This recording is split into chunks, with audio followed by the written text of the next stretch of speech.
मैं दीपक का शुक्रिया अदा करना चाहूँगा कि वो एक ये फोरम देते हैं। बहुत अच्छा प्यारा फोरम है जिसमें आप सबसे बातचीत होती है, मैं मुखातिब होता हूँ। वैसे मैं इस फोरम पे शायद लगातार 2-3 साल से आ रहा हूँ। अभी आजकल मैं प्रिंसिपल फाइनेंशियल एडवाइज़र हूँ, आर्मी मिनिस्ट्री ऑफ डिफेंस देखता हूँ। और आप सब लोग,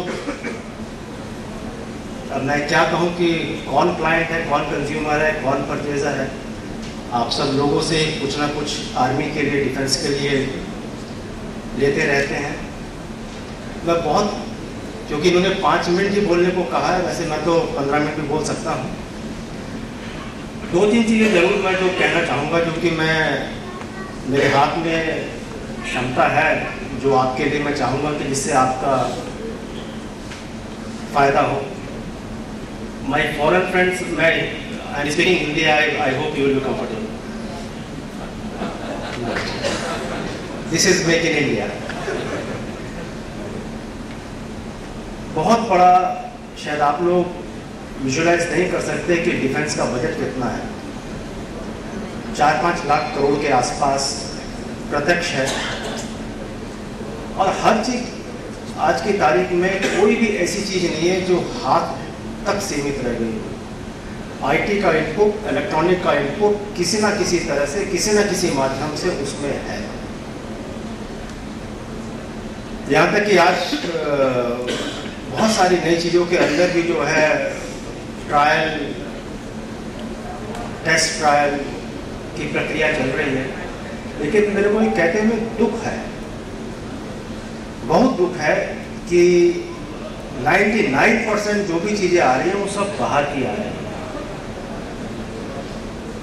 वैसे तो ये अंदर की मिनिस्ट्री की बात है, लेकिन मैं इस चीज़ में बिलीव करता हूँ कि हर चीज़ जो है आज की तारीख में जो भी कुछ, मैं प्रधानमंत्री जी के इस बात से बहुत बड़ा इस बात की सहमत करता हूँ कि हम सेवक हैं।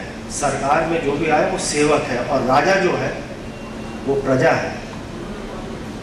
हम आपके लिए हैं, ना कि आप हमारे लिए हैं। ये वाली मेंटलिटी अगर आप देखेंगे तो प्लूटो और अरिस्टोटल के टाइम पे भी इसी तरह का ही था। कहने का मेरा तात्पर्य यह है कि जो चीज़ हम करते हैं वो आपको मालूम क्यों ना हो।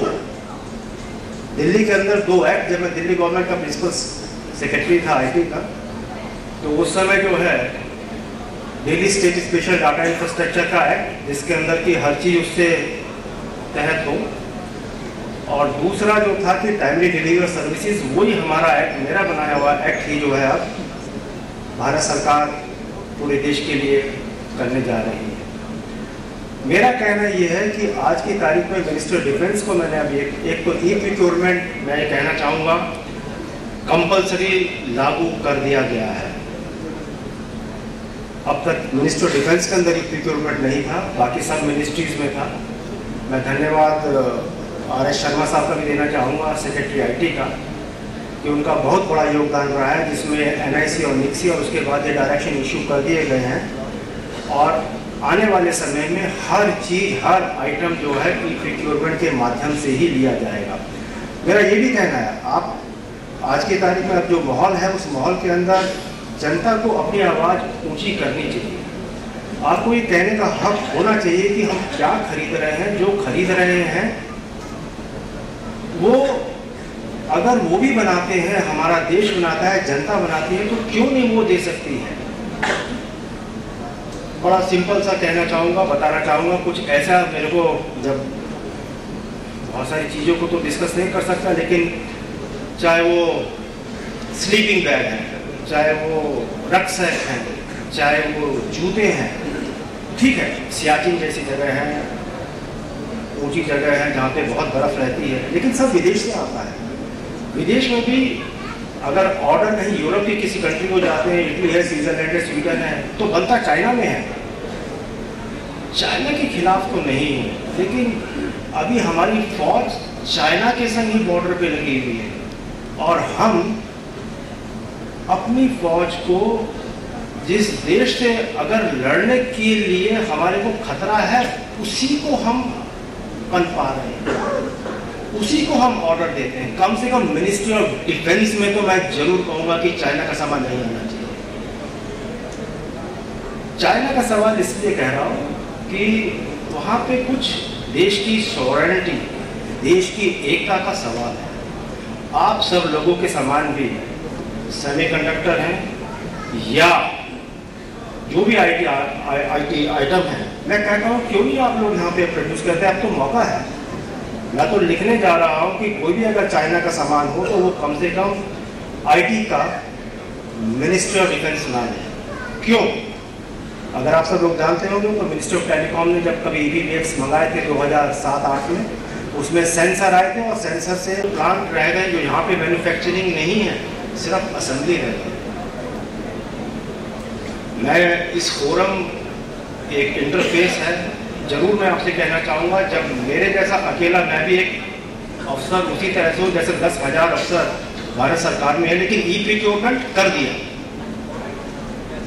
बहुत। उसके अंदर जो है मिनिस्टर ऑफ डिफेंस 2006 से सब मिनिस्ट्रीज में था, लेकिन मिनिस्टर ऑफ डिफेंस में जब मैं आया इस इश्यू को लिया, जब सारे में ई प्रोक्योरमेंट तो यहाँ पे क्यों नहीं होता? अब यहाँ पे सारे के सारे इतने बड़े आर्मी अफसर्स भी है, मिनिस्ट्री भी है, लेकिन अल्टीमेटली ये सक्सेसफुल हो गया। और आज की तारीख में अब आटा, दाल, चावल, चीनी से लेकर के मैं तो चाहूँगा कि कोई भी चीज़ सीक्रेट नहीं है। जब बाहर के विदेश के लोग आपको आर्म्स आर्मामेंट बेच रहे हैं, तो जब उनके पास विदेश से ले रहे हो वहाँ सीक्रेसी नहीं है, तो यहाँ कौन सी सीक्रेसी है? प्रोक्योरमेंट ओपन होना चाहिए। और मैंने दीपक से बात करते हुए बल्कि आज से पहले कहा कि डीजीएसएन की रेट कॉन्ट्रैक्ट है, केंद्रीय भंडार के रेट कॉन्ट्रैक्ट है, या उसके बाद अब national council of NCCF cooperative federation के हैं। प्राइवेट सेक्टर का अपना क्यों नहीं ऐसा एक मैकेनिज्म शुरू करते हैं? मैंने दीपक से कहा कि आपके पास तो इतना बड़ा आप B2B इंटरफेस देते हैं कि आप अपना एक transparent rate contract private sector का दे, जिससे कि अगर सरकार में किसी ने कुछ खरीदना हो तो उस रेट कॉन्ट्रैक्ट के ऊपर, क्योंकि आपका रेट कॉन्ट्रैक्ट ट्रांसपेरेंट होगा, आपका रेट कॉन्ट्रैक्ट जो होगा उसके अंदर सारे के सारे मैन्युफैक्चरर्स या सारे के सारे प्रोड्यूसर्स उसके पार्ट होंगे। तो आप अपना एक रेट कॉन्ट्रैक्ट प्राइवेट करके, जैसे डीजीएसएन दी का आज के तारीख में क्यूकर भी है, कोई भी सामान बेचे, इस तरह की और जितनी एजेंसीज हैं, ई पोर्टल, उसी तरह का एक प्राइवेट सेक्टर का भी रेट कॉन्ट्रैक्ट अपना किस रेट पे मिल रहा है, ट्रांसपेरेंट है, आप पे डायरेक्ट ऑर्डर दे सकते हैं। 2-3 मिनिस्ट्रीज वो परचेज बहुत करती है, मिनिस्ट्री ऑफ डिफेंस है, मिनिस्ट्री ऑफ रेलवेज है, मिनिस्ट्री ऑफ हेल्थ है, बाकी मिनिस्ट्रीज का इतना परचेज नहीं है। कम से कम वो तो आपको बहुत बड़ा मार्केट दे सकते हैं। दीपक से जरूर कहूँगा कि इस प्लेटफॉर्म को जो है अपने इस पोर्टल को और रेट कॉन्ट्रैक्ट जो साक्षात पब्लिश है, जो ट्रांसपेरेंट है, जो हर एक को दिख रहे हैं, तो उस रेट पे देने में किसी को भी कहीं किसी तरह का दिक्कत नहीं होगी, किसी को ऑब्जेक्शन नहीं होगा, किसी को उंगली नहीं उठानी पड़ेगी। मेरा यहाँ पे इस फोरम पे आकर के कहने का यही एक मकसद रहेगा कि आपकी ताकत से हम लोगों में ताकत आनी चाहिए, हमारी ताकत से आपकी ताकत नहीं बढ़नी चाहिए। मेन जो जड़ है वो आप हैं। सरकार को उसके ऊपर बेसिकली उसका जो आप देते हैं उसी के ऊपर चलती है, और आपके जो बहुत सारे सजेशंस होते हैं, बहुत सारी जो आपकी जिस तरह की नई तरह की आप इनोवेशन कर लेते हैं, नए इन्वेंशंस आ जाते हैं, नोटिस में नहीं आते हैं और हम पुरानी चीज़ों पे चले जाते हैं। इस तरह की जो भी आपकी इनोवेटिव चीज़ें हैं, अगर वो मिलती रहें, अल्टीमेटली दोनों को मिलकर के आपको और सरकार को, सरकार का काम एक आपके लिए सहूलियत पैदा करना है, आपका कॉम्पिटिटर बनना नहीं है। मैं कभी भी इसके फेवर में नहीं हूँ कि सरकार जो है वो प्रोड्यूसर हो। इतनी सारी ऑर्डिनेंस फैक्ट्रीज हैं, बहुत सारा आईटी तो आज की तारीख में डिफेंस में पूरा की पूरा छाया हुआ है। आप लोग उसमें अपने अपने तरीके से कहाँ पे क्या क्या इनपुट दे सकते हैं। बड़ा मेरे को कष्ट होता है, बहुत दुख होता है जब मैं फाइलें इंपोर्ट की, जो भी सामान बाहर के खरीदने की, जब उनको मैं अप्रूव करता हूँ। आप लोगों को भी मैं चाहूँगा कि इस समय आपके लिए बहुत अच्छा मौका है। मिनिस्ट्री ऑफ आईटी की बहुत सारी ऐसी स्कीम्स हैं जिसके अंदर आप आज की तारीख में आपको इंसेंटिव्स हैं 20 से 25% तक, मेक इन इंडिया नई सरकार का एक उत्तरदायित्व है, और तीसरा विदेशियों ने यहाँ पे बेचना है तो आप वो सारे प्रोडक्शन यहाँ पे क्यों नहीं शिफ्ट कर देते? डीजी सिंधी को मैं ऑफिशियली लिख रहा हूँ, मैं आपको पहले बता दूँ कि जो भी सामान बाहर से आ रहा है जिसके अंदर भी बाहर का इनपुट है उसको मत अलाउ करो। बहुत सारे उसके अंदर प्रिंटर्स, बहुत सारे MFDs, बहुत सारे, मैं जो लोग मेरे संपर्क में थे उनको बोल भी चुका हूँ। और अगर कम से कम मिनिस्ट्रीज ही जो देश के बना हुआ सामान देना शुरू कर देंगी तो आप ये देखेंगे कि मैन्युफैक्चरिंग हिंदुस्तान में वापस आ जाएगी। हमको मैन्युफैक्चरिंग के लिए जो है प्राइम मिनिस्टर लेवल पे उनको मतलब कहना पड़ा कि मेक इन इंडिया हो, और जो आप लोग एक्चुअल प्रोड्यूस कर रहे हैं यहाँ से बंद करके बाहर जा रहे हैं, तो सोचो जब आज आपकी उनकी रियलाइजेशन कितनी है कि आप यहाँ वापस आ जाएं, बाहर से ज़्यादा प्यार देश को करें। शायद आप ये नहीं जानते हैं, बता दें 5 मिनट पूरे हो तो बता दें। मैं आपको ये बताना चाहूँगा कि बाद में अगर ये कल्चर अभी चेंज नहीं हुई है कितनी खतरनाक हो सकती है। आप सब, हम सब सबसे पहले नागरिक हैं, देश के सिटीजन हैं, उसके बाद अपने अपने आप अपने ओहदे पे, हम अपने ओहदे पे। और अरुणाचल प्रदेश के आगे जगह है जीरो म्याओ, वहाँ पे चाइनीज ट्रूप्स आती हैं, आकर के वहाँ पे कंबल दवाइयाँ ववाइयाँ सब दे करके और चली जाती है। वहाँ के लोगों को बीच में अब चाइना के लोग ज़्यादा अच्छे लगने लगे हैं, सिर्फ इसलिए क्योंकि वहाँ के लोग आकर के उनका ध्यान कर रहे हैं। बनारस के, मैं हैंडलूम कमिश्नर था मिनिस्ट्री ऑफ टेक्सटाइल्स में 94 से 99।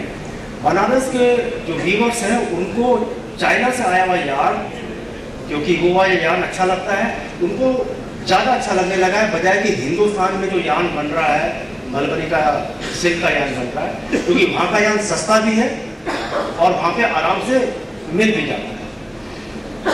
धीरे धीरे अगर यही वाली हमारी इच्छा प्रक्रिया विदेश की तरफ को ज़्यादा होने लगी तो हम ही अपने देश के दुश्मन बन जाएंगे।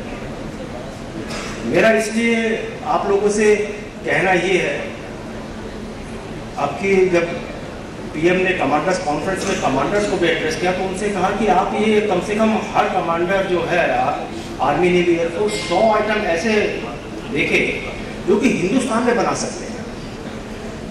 आप सब लोग 80% तो आप में से इंजीनियर होंगे, आप अपने आपका पेट अगर आप भर जाता है और आप रात को आराम से सो सकते हैं, आप उनको भी देखिए जो नए नए बच्चे पढ़ करके आते हैं उनको नौकरियां नहीं मिलती, आप ही नहीं देते।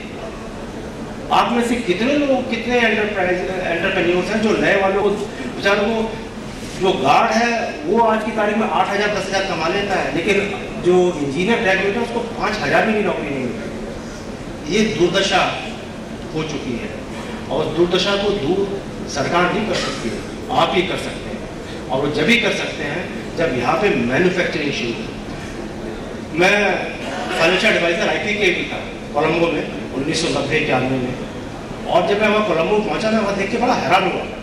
मर्सिडीज गाड़ियाँ, टोयोटा, सारी की सारी एक से एक बढ़िया ईसुज़ू की बसें। ये जो अब हमारे यहाँ पे ये मॉल और मॉल के अंदर जो है ये जो एलिवेटर्स एस्केलेटर्स आए हैं उस समय वहाँ पे थे 1990 में, लेकिन सारे के सारे कोई रिकंडीशन, कोई ताइवान से आ रहा है, कोरिया से आ रहा है, सब जगह से आ रहा है। श्रीलंका में तो साइकिल भी नहीं बनती थी, साइकिल भी हिंदुस्तान से आती है। तो चाहे यहाँ पे एम्बेसडर और फिएट उस जमाने में यहाँ बननी शुरू हुई, उनके हिसाब से कितने दिनों तक और बाहर की टेक्नोलॉजी नहीं आई, लेकिन कभी भी देश उधार की टेक्नोलॉजी पे और बाहर के कंधों पे मजबूत नहीं बन सकता। जब तक उसके कंधे मजबूत नहीं होंगे तब तक वो अपने आप में सक्षम नहीं होगा। हमारी नेवी, हमारी एयरफोर्स, हमारे हवाई जहाज भी जिसमें हम गर्व करते हैं वही विदेश के बने हुए हैं, चाहे वो सुखोई हैं चाहे कोई। हमारे जहाज कुछ हद तक पानी के जहाज हिंदुस्तान में बनने शुरू हो गए, पनडुब्बियाँ बाहर से आ रही हैं। क्यों नहीं आप लोगों में से जिनके पास टेक्निकल या फाइनेंशियल क्षमता है प्रोडक्शन यहाँ पे ले आए? अब तो कोई मना नहीं करेगा। जिनके पास फाइनेंशियल मसल है वो कम से कम जो है इसके अंदर यहाँ पे प्रोडक्शन शुरू कर सकते हैं। मेरी आप सब लोगों से ये फोरम बहुत अच्छा दीपक जी प्रोवाइड करते हैं। ये कहूँगा कि आप लोग ही मिलकर एक रेट कॉन्ट्रैक्ट या इस तरह का कोई जैसा डीजी सर्दी का अपना क्रिएट कीजिए। सरकार के साथ कम से कम आप में भी वही क्षमता होगी कि हम आपसे भी समान, ये मैं श्योर करता हूँ कि आपके रेट कॉन्ट्रैक्ट को मैं उतनी ही अहमियत दूंगा जितने की और सरकारी रेट कॉन्ट्रैक्ट।